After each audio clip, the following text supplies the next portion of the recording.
Philosophy Radio without a theme or anything at all planned out. Um, Hmm. let's see. Well, what do we want to talk about tonight? I don't know, man. Thought you had something in mind. I can go with the flow. Well, I've always got something in mind. You want to talk about the metaphysics? Metaphysics. I don't know. You're telling the story, man. Where you want to go? I'm pretty sure, Let's. like once we get into it, it's going to start, evolving and changing into various areas. So any point's a good point to start, I guess. Yeah, that's always true. I do curation for philosophy, right?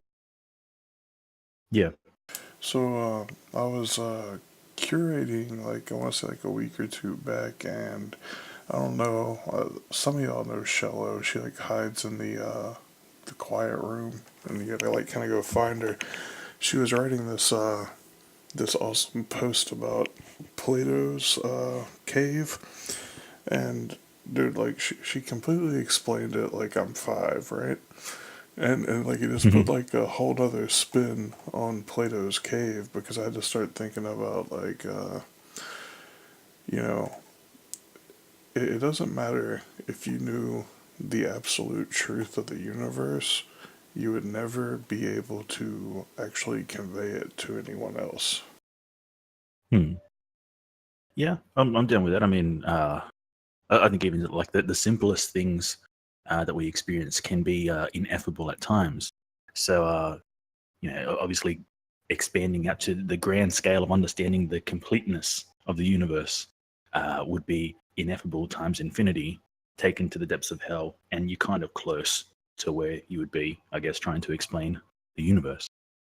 Oh, right. I mean, just like simple human nature. I mean, we have enough trouble communicating like our basic thoughts and ideas between one person and another. And whenever you try to get into, like the really abstract concepts, like things like law of attraction or like the hermetic principles, these things, and you're trying to like explain, the truth that you found in them to another person.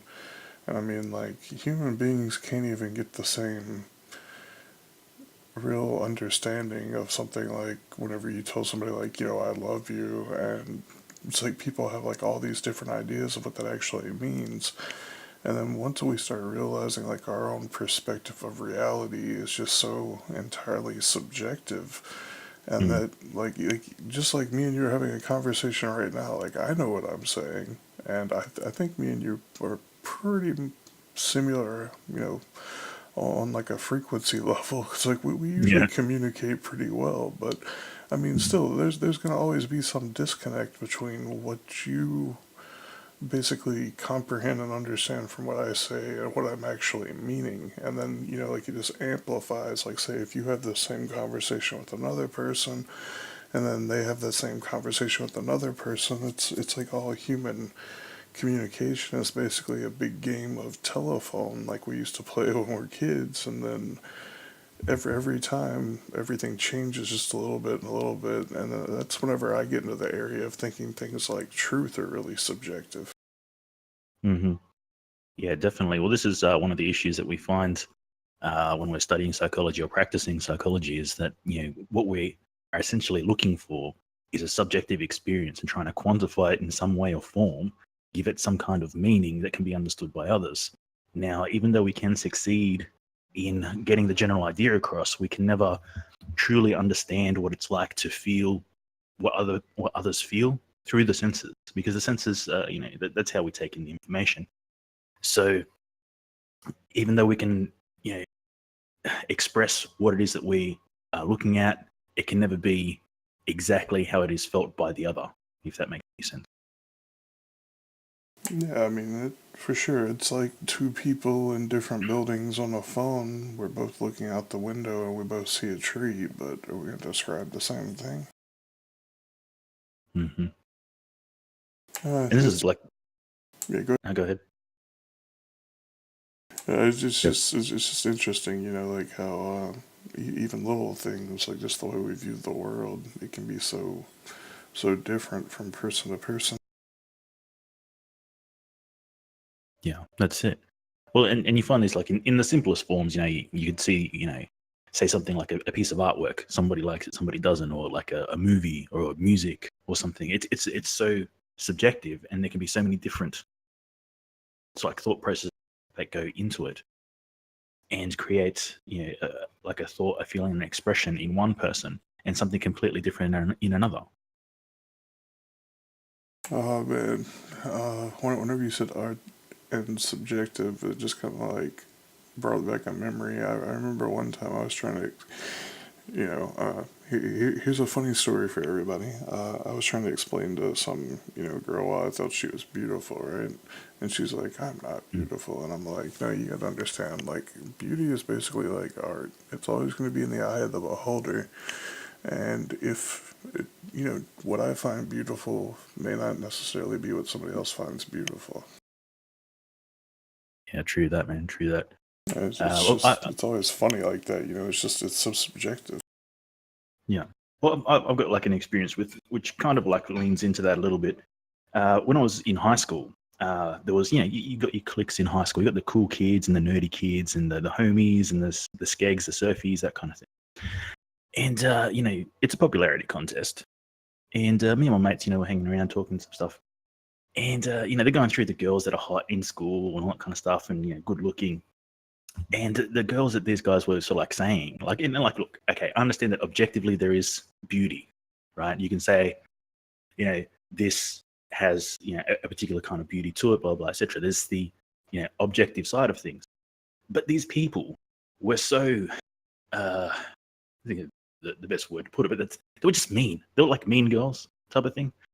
And as much as they were saying like, oh, they're hot and they're awesome and all this kind of stuff, and I'm just like, dude, that's just like they look horrid to me. They're not, my friends were like, what are you talking about, man? Like these girls are hot, like they got tits like this and they got ass like that, and like blah blah blah. And I'm just like, yeah, man, look, that's not doing it for me. They're just like they're too mean, and as objectively beautiful as they may be to some, they just look horrible to me. And then when they asked me, I said, I like this particular person. Like, oh my god, but I'm like, dude, like, do you know this person? Like, this person is an amazing person, and I find them beautiful because of it. And they couldn't comprehend that connection between, the objective and the subjective, and how people's attitudes and the way that they are can affect the way that they look to people.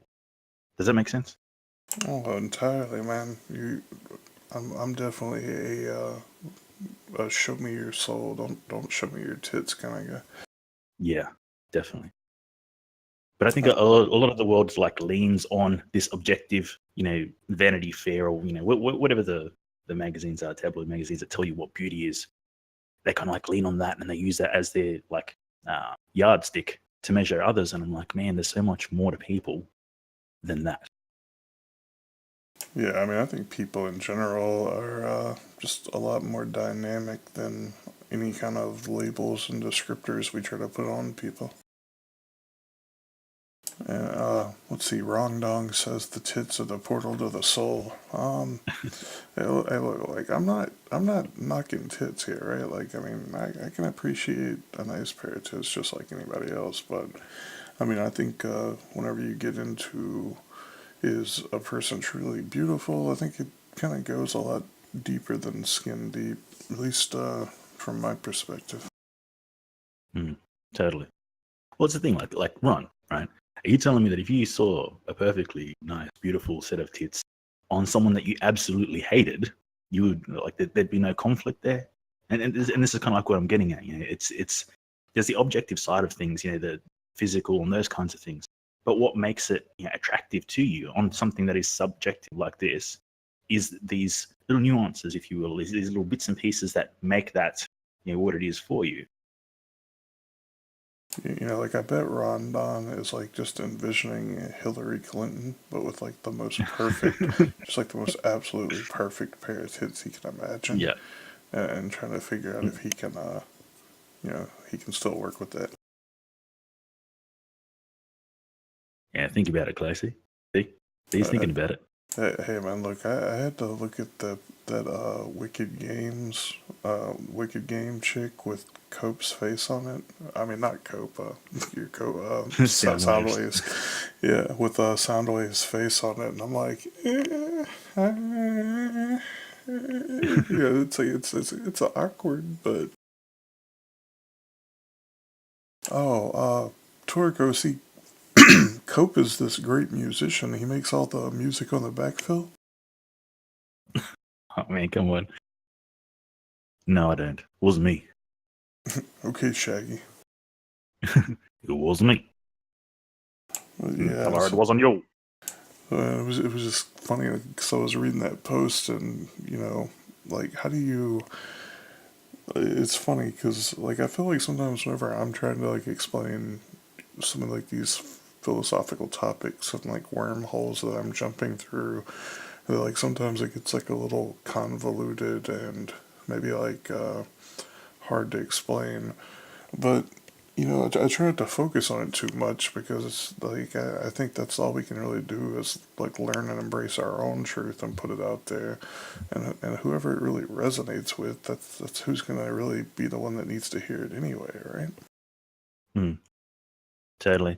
And I think we need to sort of like, take that step back and realize that we don't have to be like right all the time. There's this thing about, you have to be right and you have to be correct and you have to be number one, you have to be on top, you have to be, like all these things that you have to be. And it's like, dude, we don't have to be fucking anything. We can do whatever the fuck we want to. So, dial it back a little bit and really take in what's going on. Because I think if we allow our minds to explore these things, I mean, there's a time for like science and being like on the money with things that are, technically correct. And there's a time for exploring, right? Because there's a connect between these two things. Because if we didn't have that time to explore with the mind, we wouldn't come up with concepts that we could test scientifically to make breakthroughs and move forward. So it's a bit of a balance between the two. You have to let your mind explore a little bit and be able to say, okay, well, maybe we are wrong on some of these things, and let's just have a really good think about it, and just have some brain farts. Let's just toy with some of the things, and then come up with some concepts we can test scientifically. And I think that this is what we need to do: is just like take a step back and go, okay, we're not going to be right ever, but we can do the best that we can with what we've got. And that kind of like allows us to have that exploration without getting too crazy. Oh man, you gotta get proven wrong sometimes. Like, I mean, there's days where I just go through the whole day being like wrong dong over there, and just trying to, just like having people crush everything I thought I believed. But you know, yeah, it's kind of like it reminds me of one of those things Alan Watts says. One thing about philosophy is I need somebody to argue with me because if you're not arguing with me, I don't know what I believe. Yeah. What's the thing? Like, there's healthy challenge and there's unhealthy challenge. And I think like if there's the healthy challenge, we can kind of like have a conversation. Sorry, have a conversation, have a difference of opinion, and gain a better understanding of your point of view versus my point of view. We don't have to change our point of views, but even just having that understanding is some progress. We're moving forward. We are learning. That is the purpose of this. It's not about dominating and being number one, because there's no trophy. There's no trophy. If you win an internet battle, you start a battle with someone on the internet, and you're like, yeah, man, and blah, blah, blah, blah, and you smash them with facts and you smash them with science or you smash them with anything, all right? It doesn't matter. You don't get a trophy. There's no prize money. There's only your ego, right? So, dial it back a bit and explore. That's all I'm saying, man. Yeah, it's funny because I used to not even like really like to get into these discussions or anything because I grew up in like a extremely forced Catholic upbringing. Like my mom would drag me to church and like force me to do like all the ritual bullshit that comes with Catholicism. Sorry, any hard ingrained indoctrinated Catholic people out there that don't like to think of it as rituals, but yeah, I mean, really, that seems like most of what they do is they teach you rituals and how to basically prove that the Catholic Church is right versus all the other churches, and everyone else is basically going to hell for not believing it. So like I think Mm. that really kind of like turned me off of philosophy, and like all these ideologies and different things, and I think that's where philosophy really just trumps religion, because philosophy doesn't have to be right. Philosophy can always be changing and like in flux. It seems like the much more flexible solution to the way you view the world and your beliefs than a religion does. Hmm. Yeah, I'm with you. I think science is pretty much the same as well. Well, it should be at least anyway, on a level where it takes in new information and then it evolves and moves forward. Whereas, unfortunately, the way that we practice science is a little bit different. So I'd say philosophy has a trump on science at the moment because it can adapt that way. It can just go like, yeah, well, yeah, look, we're just spitballing and that's fine. Whereas the way that science is perceived is that it's correct and right and 100%, and there's nothing wrong with it. We're never going to change it. Where the truth is that science does evolve and change. So although science should be on the same level as philosophy, it kind of like trails a little bit behind. But yeah, I definitely like the concept of exploring and just getting in your head and just like challenging what you think yourself. Whether it's day to day stuff, religion, greater things, the universe, aliens, like all of it. Just challenge it.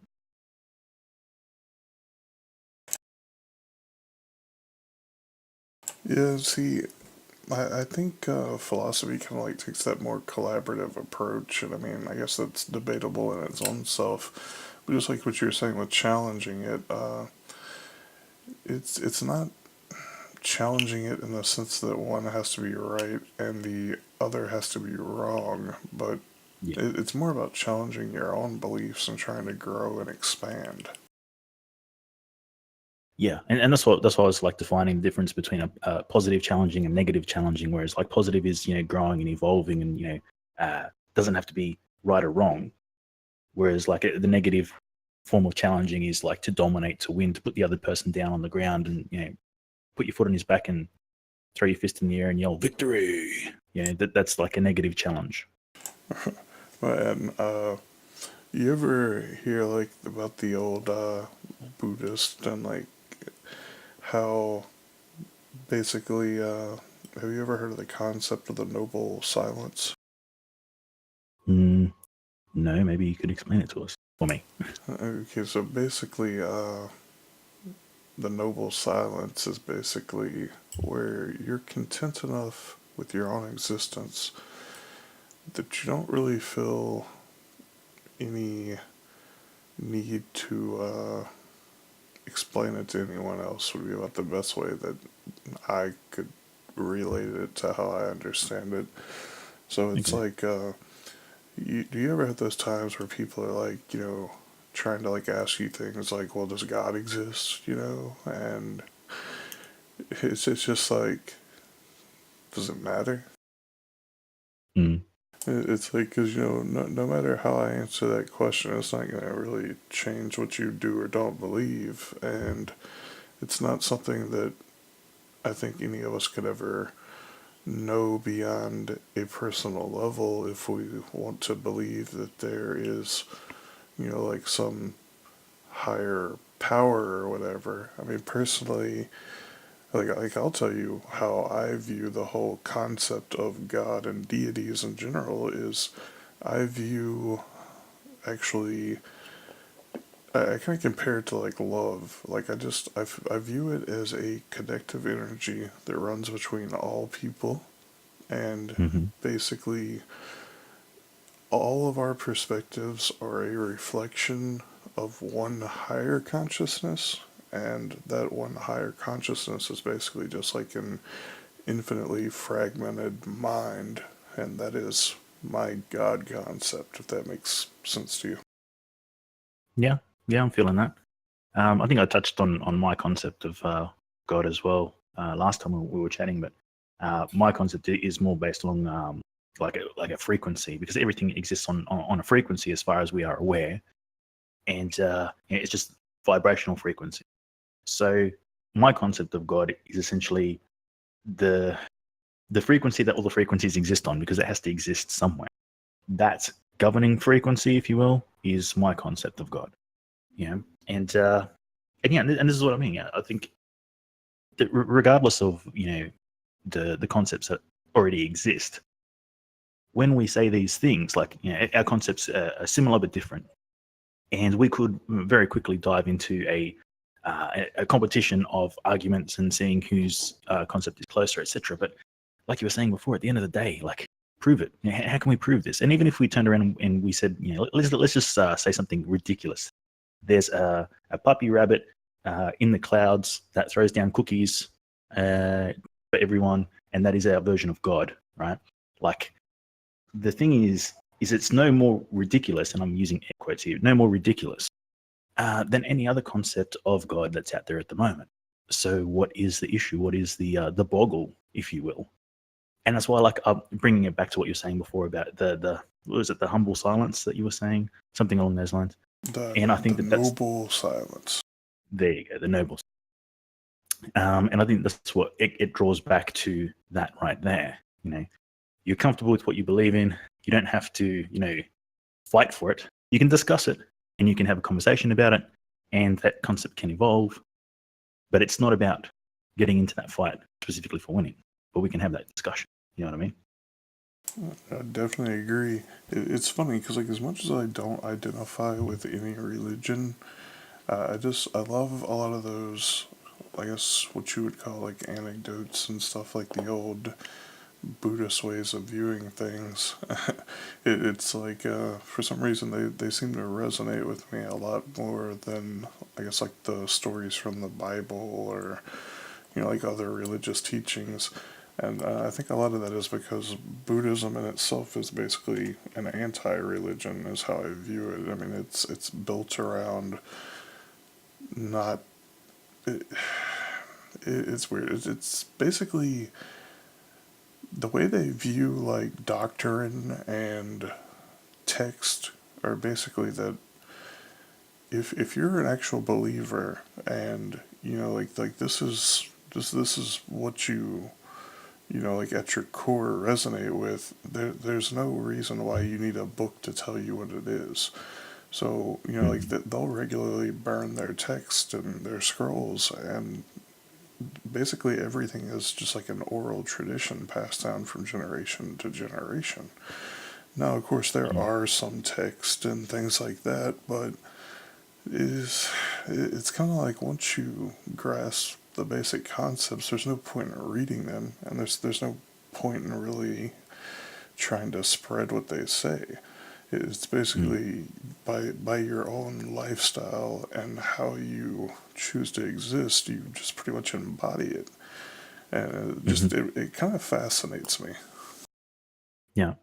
Well, no, I had this concept, and again, not wanting to offend, just making sure that anybody who's listening, I'm not trying to offend anyone, with my discussion of religion and various texts and things like that. But it's just interesting for conversation. So just throwing the disclaimer out there before we get too far into it. But I came up with this concept and said, basically, if you took all of the Disney movies, right, or Disney as in books and things like that, and we combined it all into one big book, right? One big book. That would be a fucking fantastic Bible, wouldn't it? Because there's a lot of morals in there. You think about the things that are in there, say like Aladdin, diamond in the rough type of thing, Beauty and the Beast. Don't judge by a book by its cover. Pinocchio, don't lie. And I think I'm touching on the area here where it's kind of like what we're doing with the religious texts that we have at the moment. There's stories that are in there that are supposed to give you a moral, right, for you to understand, to go, okay, well, yeah, it's not nice to lie to people. It's not nice to judge a book by its cover. But we get so caught up in the details of, like, say, the Pinocchio one where, so a little wooden boy turned into a human, like, that's possible, man. And then he turned into a donkey, like, really, man? Like, come on, man. Like, we're missing the point. The point of the story is the moral, right? Which is what we're supposed to be taking away. The story itself is there to, and it's supposed to, like, the story is supposed to be, like, interesting, so then you can remember it. So then at times when you need to, remember the moral of the story, you can remember the story, which gives you the moral. Anyway, so what do you think about that concept, Clay? Like, all the Disney stories put together into one book would make a good Bible. Oh, yeah, yeah. I mean, I think they would for a time, but I think part of the problem is once you write anything down, it's the same problem as just like we were talking about earlier with trying to convey meaning and get the same point across between person to person. And like I think the problem with something like the Bible today is how can you take a book that was written, allegedly however long ago, 2,000 years, and it's been rewritten and translated so many times, and you have so many different people read it and take their own different ideas from it and preach those to other people. How do you think that same message disseminates and gets delivered after all these years? I mean, I think at some point it was basically co opted and manipulated to serve an agenda, just like all human things kind of tend to do over time. Hmm. Well, that's my question when I get door knockers, which I get them regularly enough, and they're spreading the word of their God, their particular God, and I bring up the subject. I like to discuss. I like to discuss. So I let them have their piece, and I'm like, okay, it's very interesting, blah blah. And I hit them with that. I'm like, okay, so this book was written back in this time, and since then we've had the New Testament, the next rendition, like all these different names for all the different books. And the thing is like, what right do we have if this is like, let's just imagine for an instant, right, that this is the direct word of God. Like God came down and said, this is how it is. Here's a book. Live by this, motherfuckers, right? And then over time, we go, you know what? Yeah, I know this is the word of God, and He's an almighty being that knows everything, knows better than we do. But what we're going to do is we're going to change these motherfuckers right here because we don't like this shit, right? We're going to change some shit in here. We're going to make some changes, right? And then we're going to make some different religions, right? We're going to change the book a bunch of times, and everyone's going to live by it. Like, what right do we have as human, as mere mortal, to change the word of God, right? And they can never respond to that. They're like, can we come back later? We'll bring like our senior pastor or whatever it is. I'm like, look, if you can't answer the question, you shouldn't be knocking on doors, right? So that's kind of like how it ends. But that's like the area that I'm coming from. Yeah, no, man. I got a funny story, and I'll come back to it in just a second. But Yeah. I wanted to address what Normak was saying here. Do unto others as you would have do unto you. Love your enemy and pray for those who persecute you. Do I think those are bad teachings? No, but from my perspective, do they mean the same thing they do as somebody that has like an extremely competitive and dominating view of society? You gotta realize that not everybody has the same mindset, and they take those teachings and kind of warp them into extremist views, and then that's whenever you have things like the Westboro Church, or you have things like Islamic extremism. You The have KKK. right. The KKK, which is basically just an offshoot of some religious extremists from the Democratic Party. It's not really about what one person takes from them. It's about the fact that once you write them down and you start preaching them to people and telling them that's how they have to live their life, they're gonna, infer their own meaning from it. And not everybody sees things the same way. So I think that's the biggest thing to take into consideration. But Mhm. what you were talking about, the door knocker people's cope. Man, this is gonna sound hilarious, but when I was in high school, like I was always kind of like one of those awkward kids, and two of my best friends that I had throughout like all of my teenage and I guess like high school, early college years. One of them was a Jehovah's Witness that I met, came, knocked on my door, and the other one was a Mormon that came and knocked on my door. Yeah. And just to give you like some context of how things turned out, the Jehovah's Witness guy, we basically just got high together all the time, and the Mormon guy liked to eat a lot of mushrooms, and we made napalm in his backyard once. All right. Well, well, this is another thing as well. Like, a concept that I have is that I think we all have our own religions, even if we follow the same religion. Like the exact, like, let's say we were all Christian or Catholic, or pick one, right? If if we had like a group, and I've been to group gatherings, right? Because just to give you a little bit of a background, I searched for God for a while, and I went through various. Well, I didn't go through religions, but I went to various places of worship and asked some questions and stuck around and paid attention to what they had to say. Anyway, so I've been in groups where we're sitting down having a discussion, flicking through their good book, and as we're going through, there's people that sort of like say, "Oh, what about this line here that we just said? Like, I don't understand this." And people will say certain things, and someone will say, like, "Yeah, I don't really think that's cool. I wouldn't do that, blah blah, etc. I don't really think that that's a strong rule or something." And as we go through like the weeks and weeks and weeks of doing this, I'm finding that every week there's different people saying that they don't believe in certain bits and pieces of it. So I kind of like get the concept that we are following like our own kind of faith, even though we follow the same faith. There's things that we agree with and things that we don't agree with. So we kind of have our own religion. And to the point of what you were saying before, like you with one of your mates here, you were getting high, and the other one was mushrooms. But like, depending on the faith in particular, you're not supposed to do things to like damage your body and these kinds of things. And you're supposed to abide by man's laws, right? And these kinds of things. So it's kind of like, even though they are, they have faith and that they have committed themselves to a particular faith, they're still kind of like doing things that don't necessarily line up with what they believe in. So I do kind of like think we have our own religion, each of us, even if we're of the same religion. Understand? I can, well, I agree that we should all strive for that, from my perspective. But I mean, I think there's a lot of people that base their own beliefs around what they're told to believe. And, this kind of ties back into what Normak was saying, because he's saying like those groups don't believe those teachings. And, I'm gonna try to put it to you this way, because me and Globo were kind of getting into it a little bit about this last night. Whenever you view someone as your enemy, and you view what they do as basically spreading their ideology and tainting other people, and I mean, like, I was raised Catholic, and I can assure you that they have very, very firmly held beliefs that other people go to hell for not being Catholic.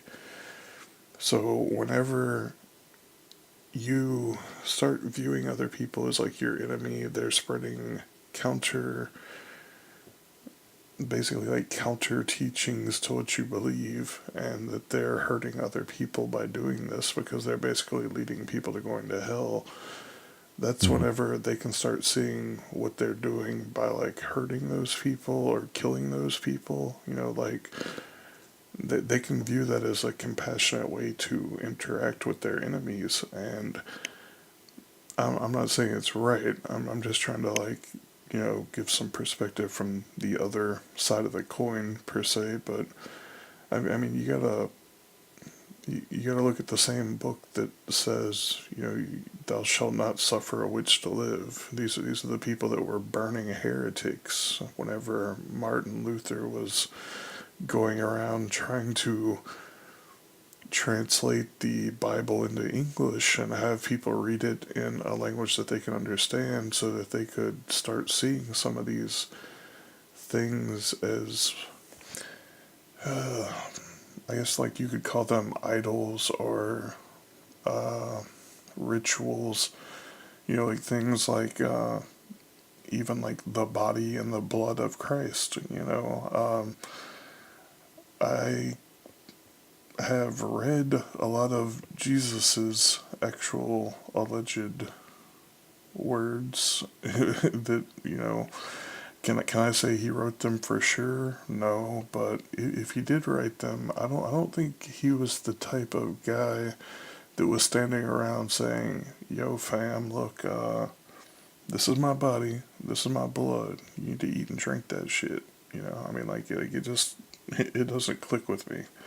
And I think whenever you try to tell people that a priest can hold up a piece of bread and a glass of wine and transform it into blood and body of someone that's been dead for like 2,000 years, and you don't think that's a ritual that they're performing, that I think there's some disconnect there. And I mean, I think it all kind of gets into perspective and our own subjective views of how we look at these things. Mm. I think, like, jumping across to psychology just for a little bit for this, if we look at like social identity theory, which is essentially, if you're looking at the Robbers Cave project experiment and that kind of thing, where there's the in-group and there's the out-group. The in-group is the people that are like you, the out-group are the people that are not like you. And there's these certain things that happen in the mind when we start doing these things. And it is something that's put upon us. Like, it's a teaching that we have throughout life. And what we do is we identify the other people, the out-group, and we look at their things and go like, hey, they do this and they do that, and this is terrible and it's horrible and these things, blah, blah. And we don't look at the similarities, because that would mean that we're closer to being part of the out-group than the in-group. So, and this is even though a lot of the things that happen are very similar, just like you're saying, Clay. There's these conflicts that we choose to ignore deliberately, because it would cause like a cognitive dissonance to the situation, because we would be becoming more like the opposition than ourselves. So we need to look at this, like, for the lack of a better word, we need to look at this a bit more logically and just go, okay, well, look, there's similarities here. There's a lot of things that are going on here. And if we can identify those, maybe we can start making some progress towards a better understanding of what's going on. Feel me? Right. And I mean, I think like exactly the whole, like the try to love your enemy, or love your enemy, however you want to look at it, part of the Bible. Like, I mean, I think having compassion and trying to see another person's perspective is probably the most loving thing that you can do for someone that fundamentally and ideologically disagrees with you, like to an extreme extent. I'm talking like to the point that they want to kill you in some instances.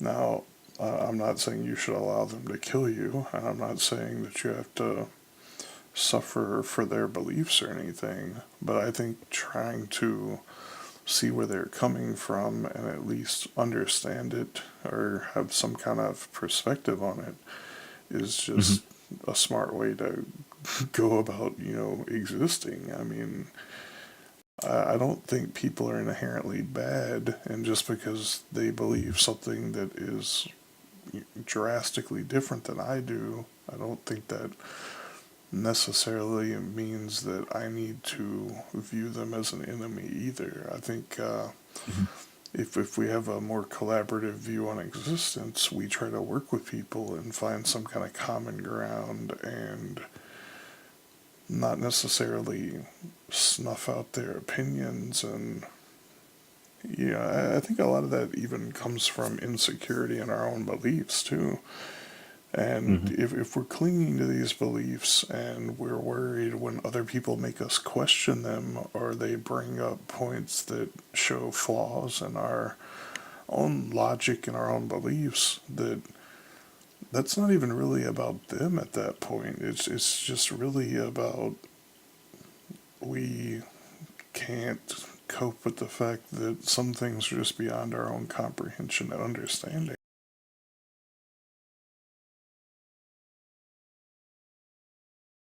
Yeah.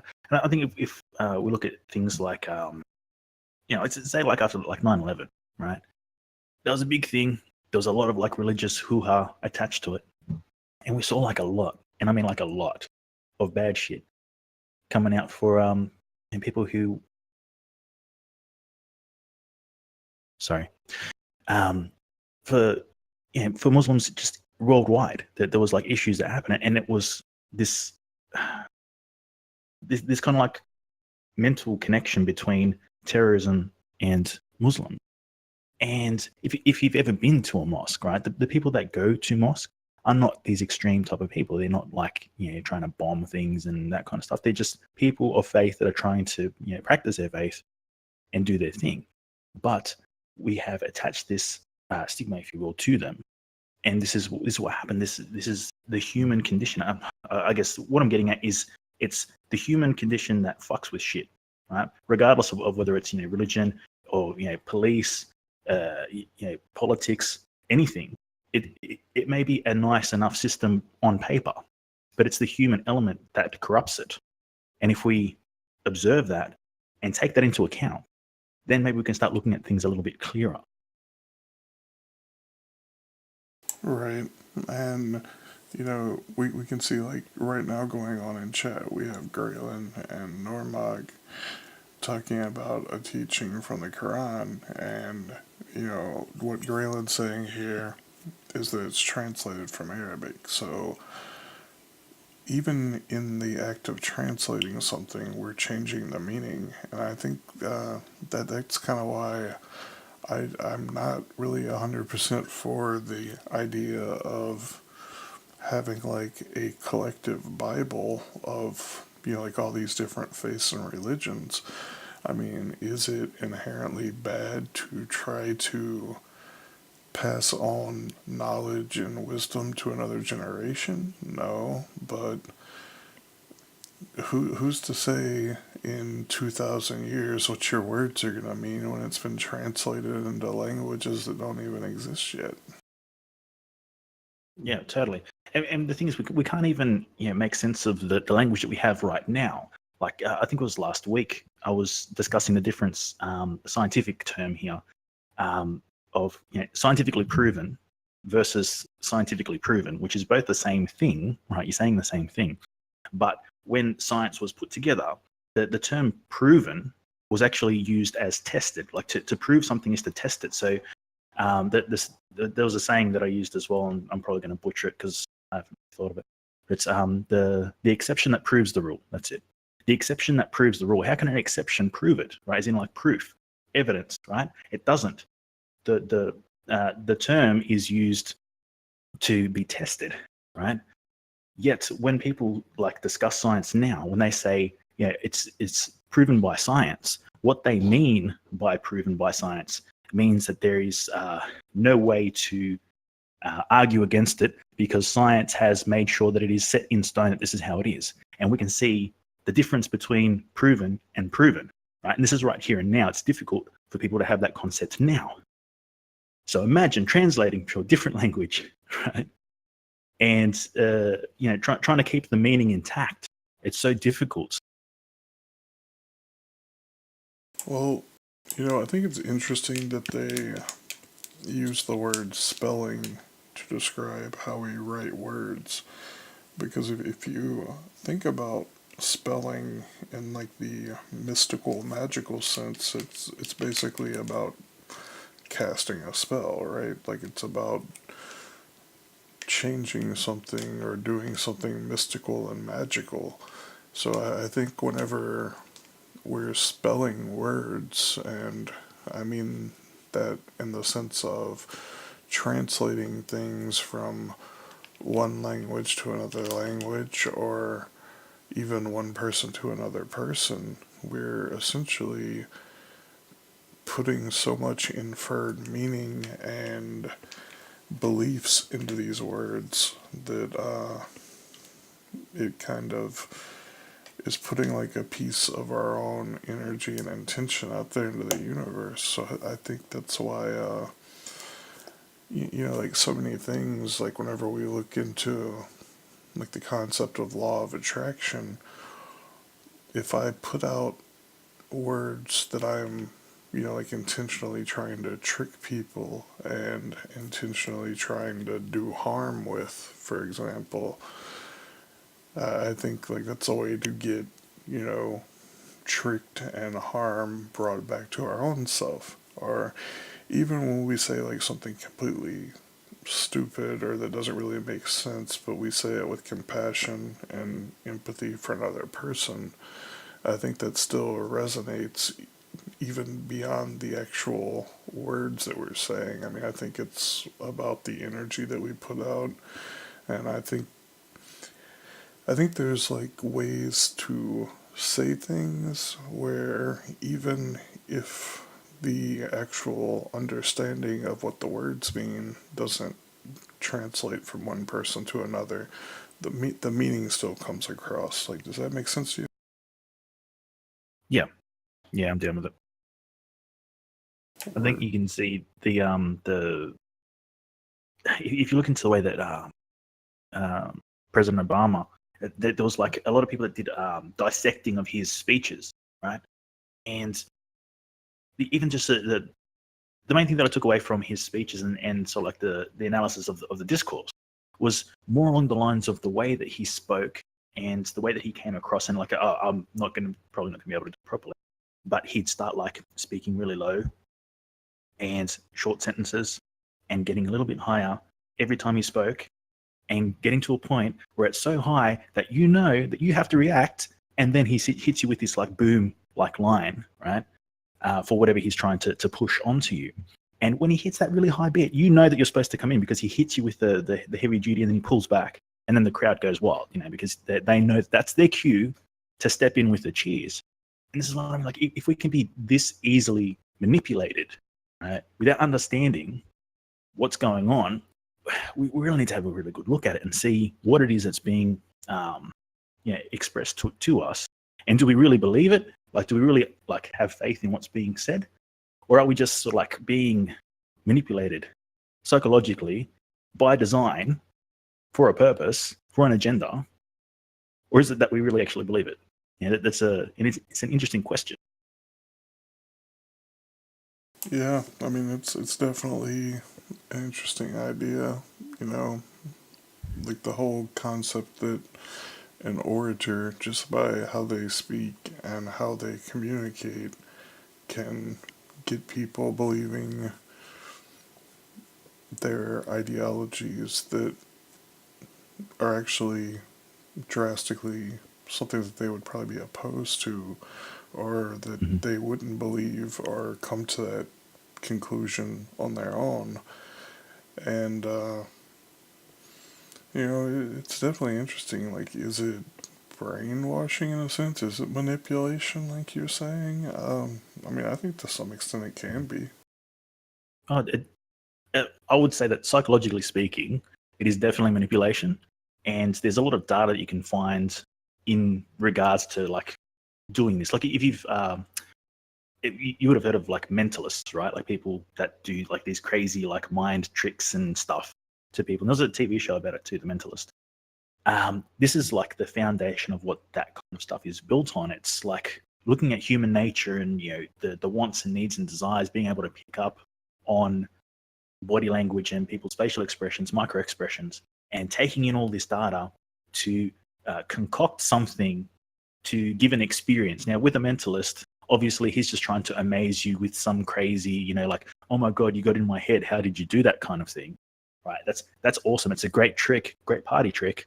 But when it happens on a mass scale, right, on a national scale, and everyone's falling for it, and there's no ta-da, here's the magic trick ending.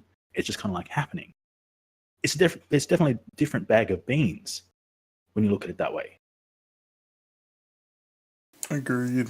To address what Normok's saying here, I mean, I think if that's how you feel, you should probably consider it from your own perspective, right? Like, if you think either of us on the show are just mindlessly repeating things that we've heard people say, I can assure you that I'm not, because I've actually taken the time to discover my own beliefs on these things before I speak about them, but also to whenever you say that there's been 100 Bible translations and they agree on 99.99% of the words used, I'm just going to flat out say bullshit. That's the most insane thing I've ever heard. Like, do you realize they don't even agree on the actual books that go into the Bible in the first place? Like you're just making up facts to fit your narrative here. Like that's insane.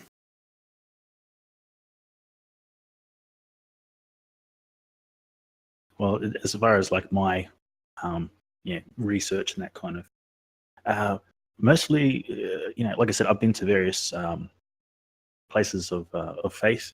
I've looked into various things. So I was looking for the answers as well, and a lot of the stories that I'm telling are things that have happened. It's not like I'm making up a story to suit or to get under people's skins or anything like that. It's just like, dude, this is like what I've experienced, and I'm expressing that for the purpose of discussion, not for the purpose of making people feel bad for what they do or don't believe, or where they're going in life, all that kind of thing. Like that's not the purpose of the discussion on my side of things. So I hope that doesn't come across as me being negative towards any particular faith. More just like questioning all of the faiths and saying like, well, let's just have a really good look at it, and let's be real, because human interventions can lead us down dark paths. So if we think for ourselves, have a bit of a look and just go, okay, well, maybe some things aren't correct. Right, and one of the reasons why I like having these discussions with someone like Cope is because that's exactly what they are. They're just discussions, sharing perspective and thoughts. I'm I don't need him to buy anything because I'm not selling anything, and I don't think he's trying to sell me anything here either. So it's not like I have to convince him of anything, and I'm not trying to convince anyone listening of anything, or vice versa. And it's just having discussions and sharing our own perspectives and thoughts. And I don't I don't think that's anything that should really be a threat, right? I mean, if Christianity is so rock solid, why are they so opposed to people questioning it and exploring their own beliefs? It's just, it doesn't make sense. It's not the logical conclusion. If your book has the absolute truth and it's the words to live by, then what do you have to fear from people thinking for themselves and questioning it? Yeah, I think it kind of like goes back to what we were discussing at the very start of the show.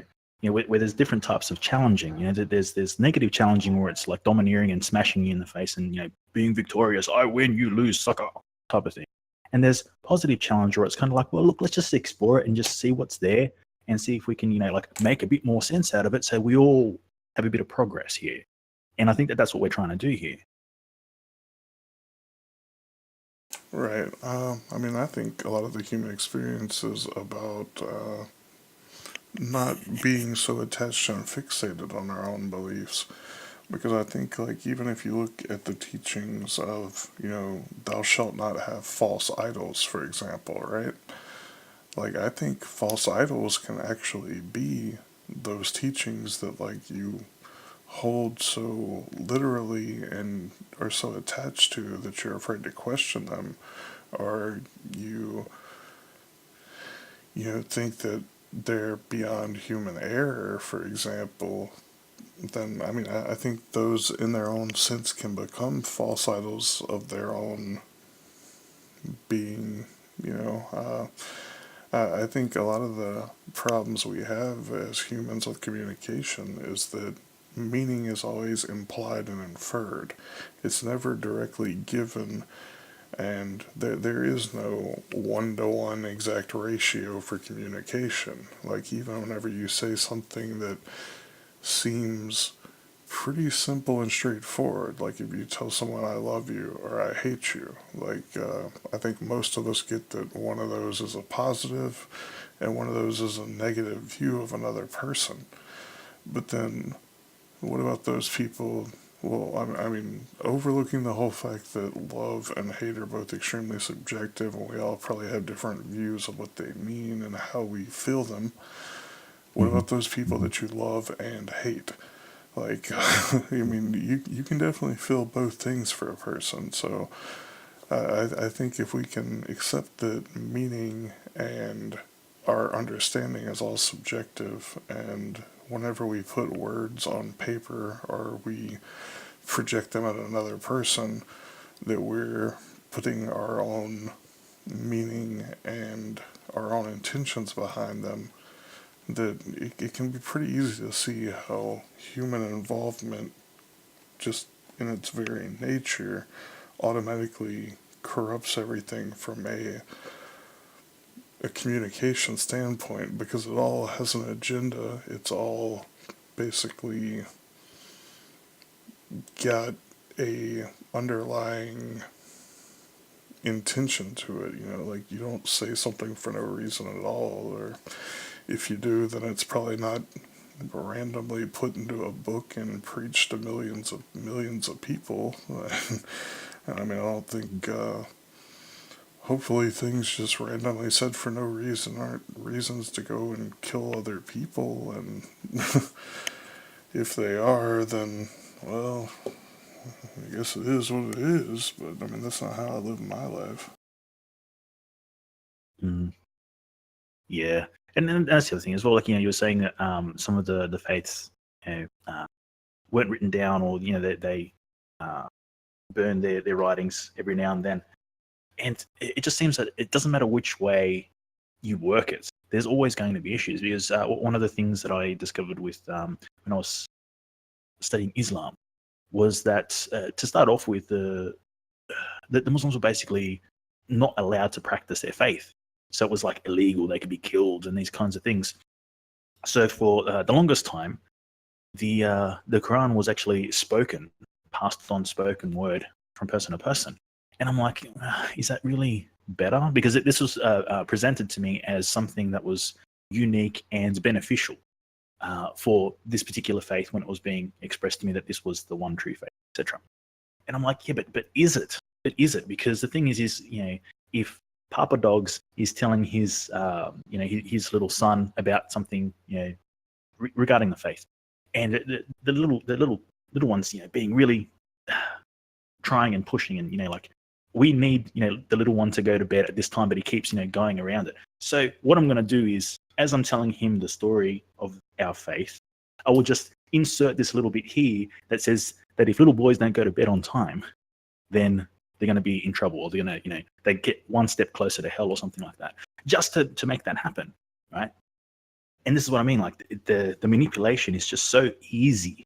It's so difficult to put the the to put the faith down and have it unchanged the whole time is extremely difficult, regardless of the method of the message being delivered. But I So, think that's the main thing. Go ahead. well, do you notice like how many religions are about answering and telling and teaching? Like, what about going the complete opposite route with it? Like, why not just eliminate the need for questions? What do you mean? Okay, like, if I'm having an existential crisis, and the question of does God exist comes into my mind, I can have a book that tells me, yes, God exists. This is what he teaches you, blah, blah, blah. Or I can have basically an elimination of the question by being forced to look within myself and find out, what do I actually believe? Like, eliminate the external influence, eliminate what people tell me, and just figure out from my own core belief, like, what do I actually believe the answer to that question is? And if I can't answer something, why do I expect another person or a book or anything like that to be able to tell me that there is an answer to it? Now, I mean, we're not talking math formulas here. We're not talking about what happened in 1963 and there's like an almanac to go back and look through it. I mean, we're talking like a serious existential question here. And I think whenever we look to someone else to answer a question about our very own existence and beliefs to that extent, we're essentially giving away all of our power and saying that we're not capable of answering that question for ourselves. And we inherently are less than the person that we're looking to answer that question for us. Mhm. But that is the way that we are designed. You know, the system that we're indoctrinated into is essentially from birth we have things and people that we need to listen to and we need to do as we're told all the time. You know, whether it's parents, teachers, lecturers, the police, the government. You know, at all these different levels. So I think it's just natural to have that kind of questioning because when we don't know what to do, we ask our parents or we ask our teacher or we ask the government or we ask the police what we need to do. So I think it's kind of like a natural progression that if we were to ask a question in regards to our own existence, our faith, and these kinds of things, that we would look to someone, a superior, a being who can give us the answer, because that's what we do. That's what we've been trained to do. We are trained monkeys that are told what to do, and we do it quite well. And when we don't do it, it is a self-correcting system. So, and much like when we have these kinds of conversations in the real world with air quotes, I tend to find there's a lot of people going, oh, you're just one of these crazy guys, a conspiracy theorist, like shut up and just keep your head down and keep working, right? This is the self-correcting system. We correct ourselves to stay in line and not to question the system in place. But I do think that it is just a natural progression from what we've been taught from birth. Does that make sense? Well, I think the problem is that it's only natural because it's the norm and that's what we've known. Like, that's the society that we were basically subjected to. I mean, I don't want to say that we grew up in, because it just like whenever you get a name, like, did you choose that name? No, you were told that's what it is. I think basically breaking down our own beliefs and our own understanding of how the world operates is the first step to getting back to that core truth. And I think, like what you're saying here, the self-correcting system, I think that's, yes, it very much is a self-correcting system for society. And what it is basically we're saying, no, this isn't natural, this isn't normal, this was manipulated, and there was a foul intent in place to turn people into subservient beings and co-opt our minds to basically, be slave labor for people that were smart enough to get on top of the system. And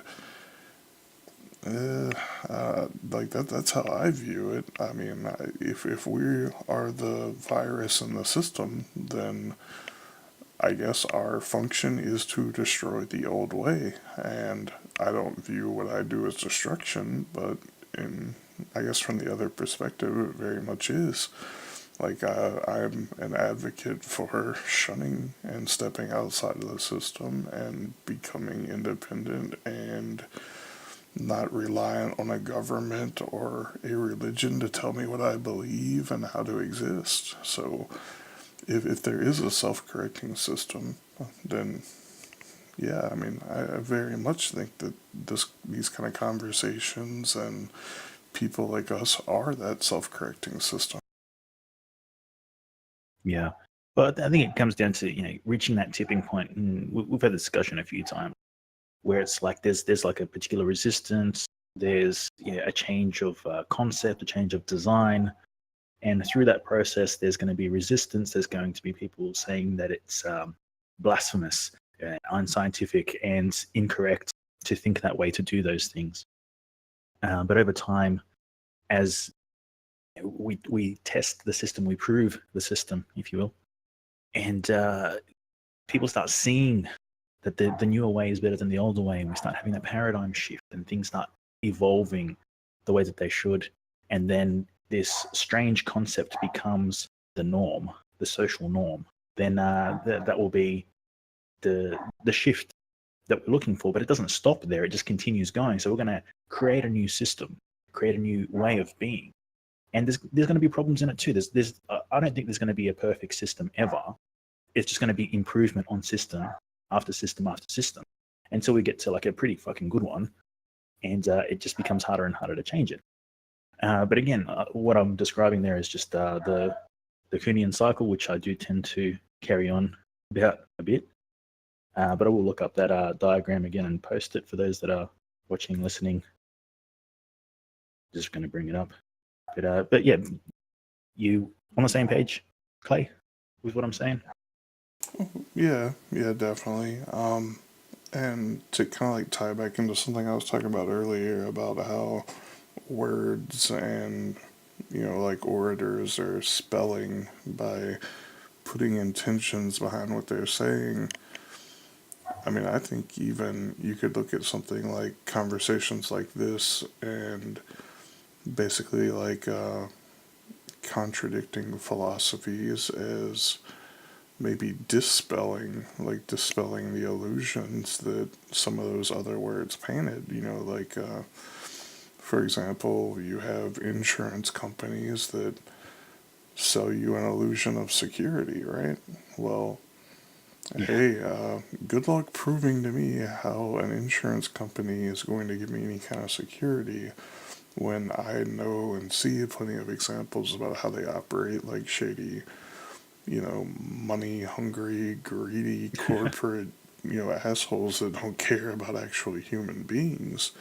Yeah. And I mean, like, we can look at different things too. Like, governments give us the illusion of security, yet terrorism still exists. And I mean, even if we don't question the official narrative on that, and think that that's manipulation in itself to go to war and like all these other things, well, obviously, if blind faith in this government's supposed to say that we're never gonna, like we have some kind of protection from these things happening, well, obviously these governments aren't doing their job, are they? So, I'm here to disillusion you of the fact that it's a perfect system and security is real. I think the only security any of us ever really have is to embrace life by the moment and appreciate it while it's here. Because nobody, I don't care how much they charge you and how much they reassure you, can guarantee you that you're going to wake up in the morning.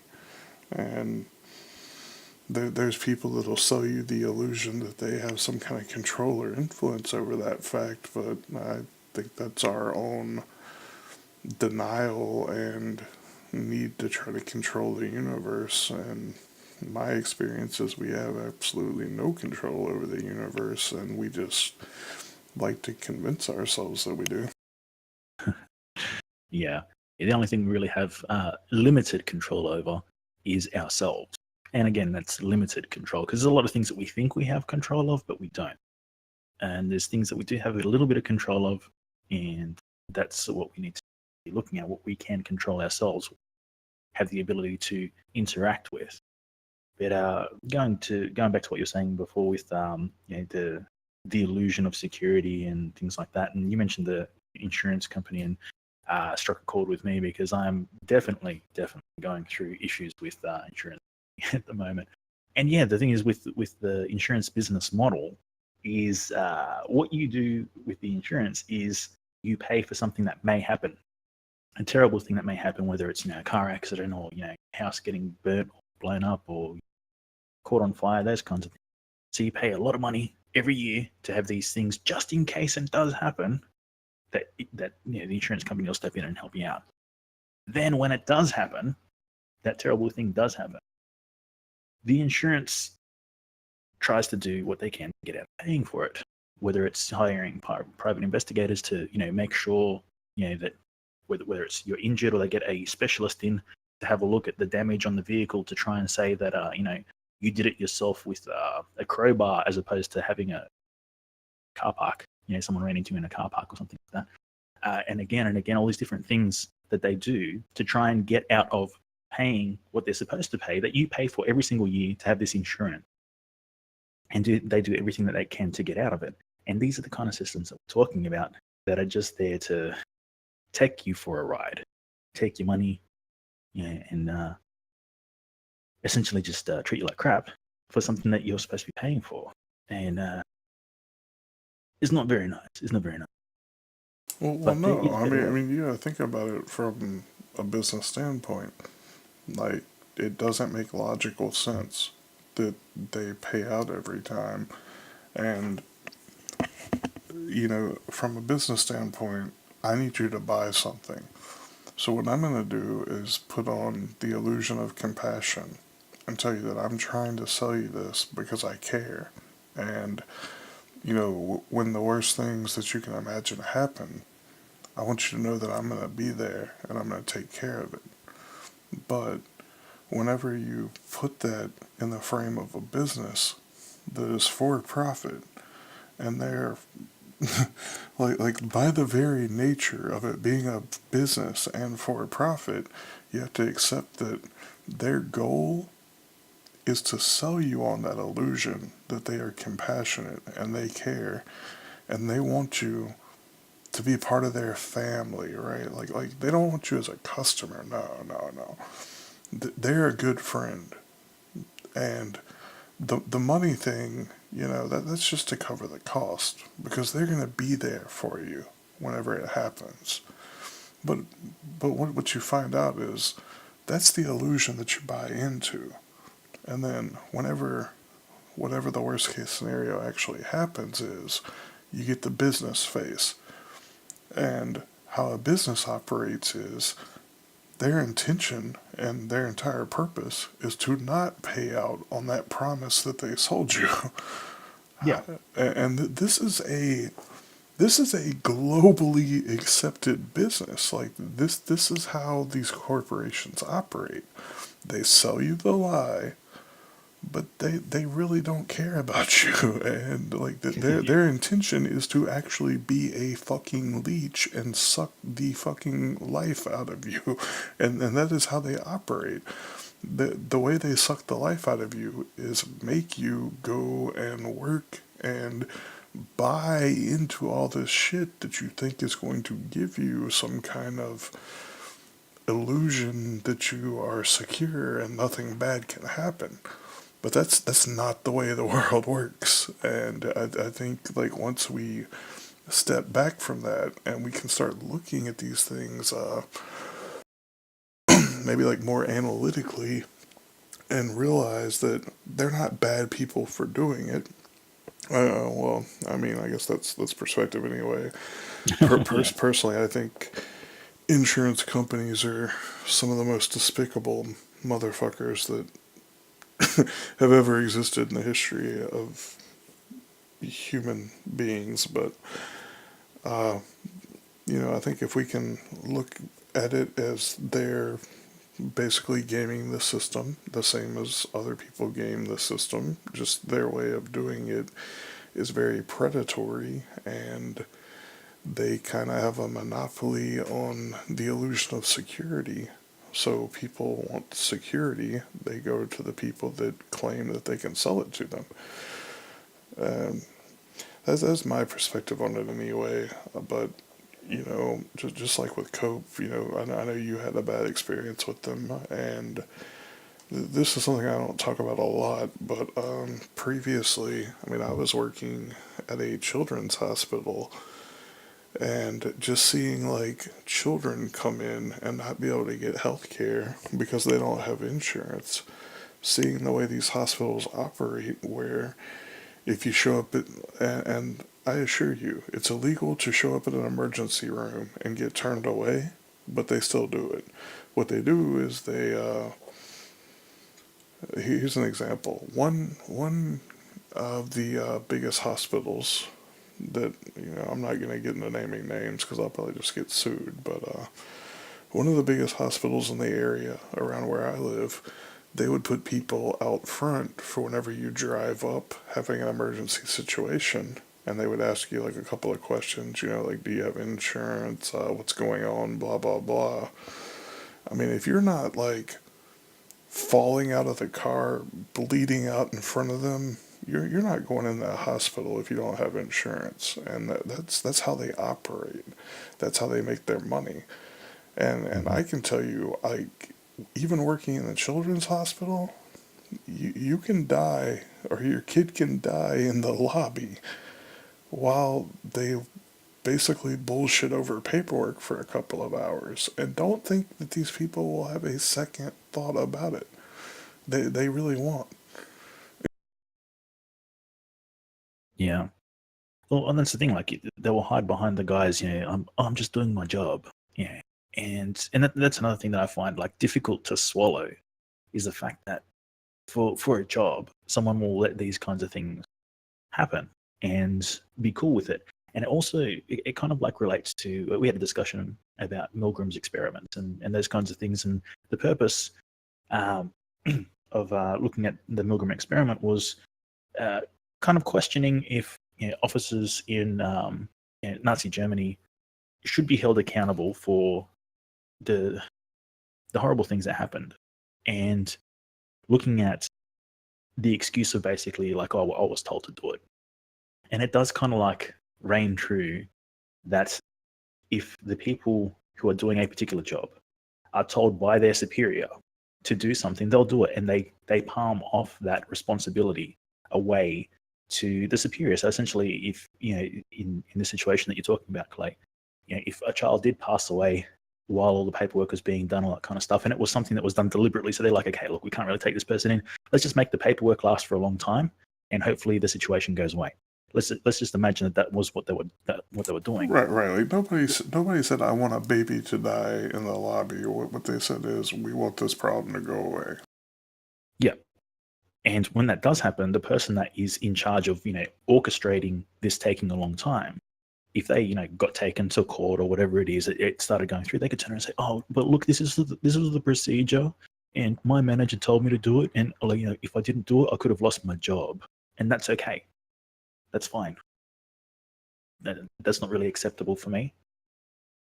Well, right. I mean, I think it's the same way the insurance companies operate. Like it's about selling that illusion and then running it like a business on the back end.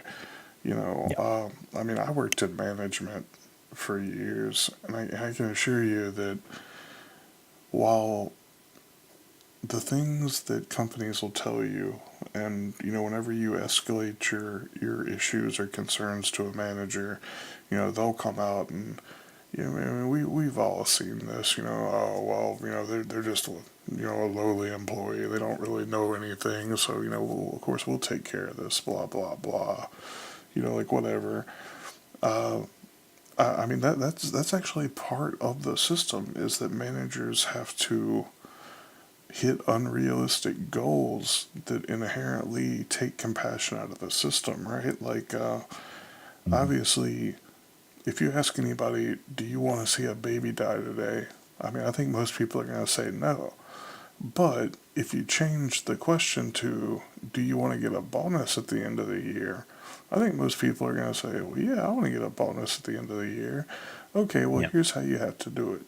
You're going to manipulate this system because the government won't let us turn these people away. So what we're going to do is we're going to basically inconvenience them until they go away. But we're not going to call it inconveniencing them. What we're going to do is we're just going to, make paperwork take unrealistically long times. We're not going to have appointments available for people that we don't think can pay, or, obviously private insurance pays more, so they're going to get some preferential treatment, but we're not going to actually say that's what's going on. We're just going to kind of, all this is going to be understood, right? And that's how you have to train your employees. It's not that you're telling them to do something wrong. You're basically just positively reinforcing them doing the wrong thing, because it's what benefits you the most in the end. Yeah. And this is where you see like these initiatives come forward where it's like, okay, whoever can cut the most costs, in the department over the next, 6 months gets, a bonus and a trip to Fiji, something like that, right? And everyone's like, yeah, man, I'm going to get that bonus and I'm going to win. So you've got the ego side of things of, coming out on top and being number one.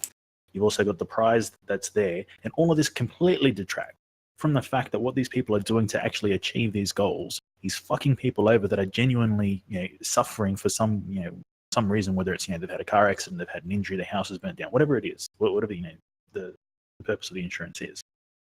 They're screwing people out of their, what they're entitled to, essentially. So then they can get a bonus on a trip to Fiji. Like, dude, where is the moral behind that? Is just horrendous. Oh man, I think we just live in a morally bankrupt society for the most part, and as much as I hate to put it like that, because I think that is a very pessimistic view of reality. I don't view it in a pessimistic way, because I think the system exists like it does, and there are people like me, people like you, and I mean, hopefully there's going to be plenty more that basically see these things and realize, like, on some human level, this isn't right. Like, this is not the way the world should be working. And, I think, like, these conversations and putting these thoughts out there and basically, just raising awareness of these things. I mean, I think that's how we change the world. I mean, I think that is being the change. It's not, an extremist thing like going out and doing crazy bullshit to like hurt people. What it is saying, look, like you really need to look at the way you operate this business and realize that while technically what you're doing is legal, like you're essentially a morally bankrupt person for choosing money over other humans' lives and well-being. And I'm not going to judge you for it, but I mean, I think like you should really consider on like a core level, like, is this what you believe? Like, is this really how you want the world to operate? Like what if that was your kid that had to go die in a lobby because somebody was being a fucking asshole over paperwork, and just really didn't care? Or and like, it's not even like about, in a lot of these situations, caring. It's about like not even taking the time to find out. Like in this instance that I'm talking about, if you would have had a nurse or anybody like go out and just take this baby's temperature, you would know something is critically wrong here. And waiting 2 to 3 hours to make them deal with paperwork is not an acceptable situation. Like, I mean, you could have told them to go to the emergency room. You could have done the responsible thing and brought them in for treatment while calling an ambulance. I mean, there's no reason that like these companies have to operate like this, where people just die day after day because somebody is greedy and wants some money. Like that's not how the world needs to operate, and it drives me nuts. Mm. And I think something that you were mentioning a little bit earlier in that bit was the fact that discussing these things sort of brings it to the forefront and makes it something like a topic of discussion. But I think something else that we need to sort of like really enforce is the fact that we are the change. Like, we are, like, being complacent about it isn't going to change it. Like, because a lot of people have this concept of like, oh yeah, man, but the government's so big. What am I going to do, man? Like, there's no point even trying, man. Well, this if you don't try anything, nothing's ever going to change. There is not going to be a change unless somebody tries to make a change. So I guess like my point of reinforcement is that we are the change, and it doesn't mean that you're going to have to go through and revolutionize the whole thing yourself. But like, have a look at these things and look at the changes that you can make to help positively affect the situation. And if we can all do just a little bit of that, we will see like a massive change over time. Agreed. I mean, I think that's really what it is about. That whole, what we were talking about earlier. Like the bug in the system or the virus or whatever, like it's not even like it's weird because it doesn't feel hostile, but it's really like, to me, it's a reality check. It's like the system basically saying, is this how I want to be? Like is this really what I feel is right? And I think the more people that start questioning it and looking for different ways and stop just accepting that things have to be the way they are because that's how they were or that's how other people do them, and basically break that scarcity mindset and that greed cycle, I think we just over time force change just by constantly questioning it. Or you know if you view it as we are the virus in the system, we are not what is supposed to win out in the end, then I guess we get silenced and the system keeps getting greedier and greedier until it eats itself alive. Mm. And I think like a lot of people think that for the revolution to happen, the revolution that's coming, that there needs to be like this huge like war that's going to be fought, and people are going to run the streets with guns and that kind of thing. It's a bullshit concept.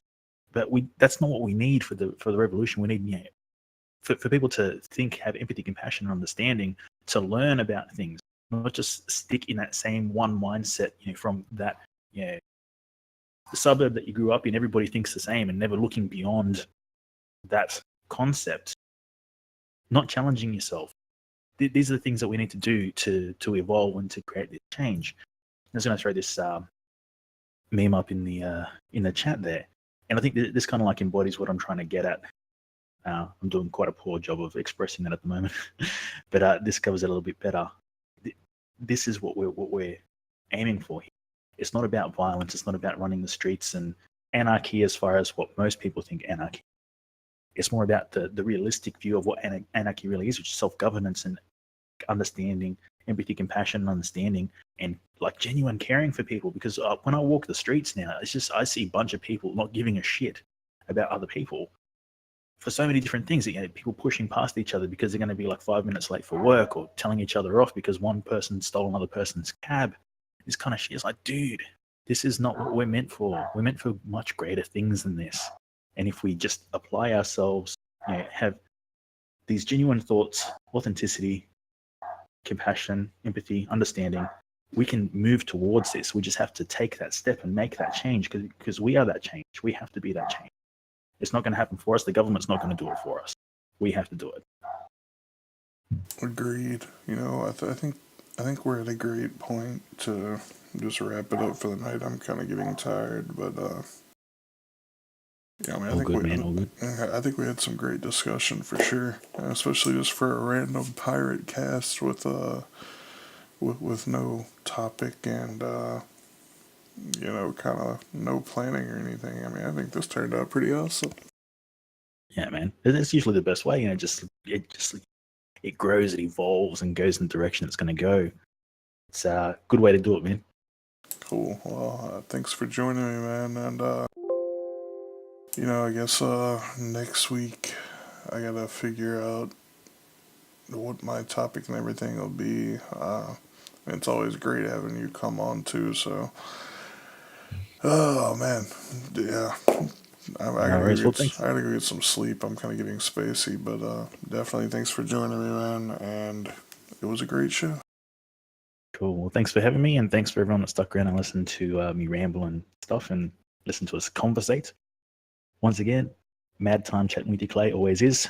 And anytime you need a drop-in sidekick, just let me know, and I'll do the best that I can to be there. Thanks for having me. For sure. Thanks, man. Later. Catch up.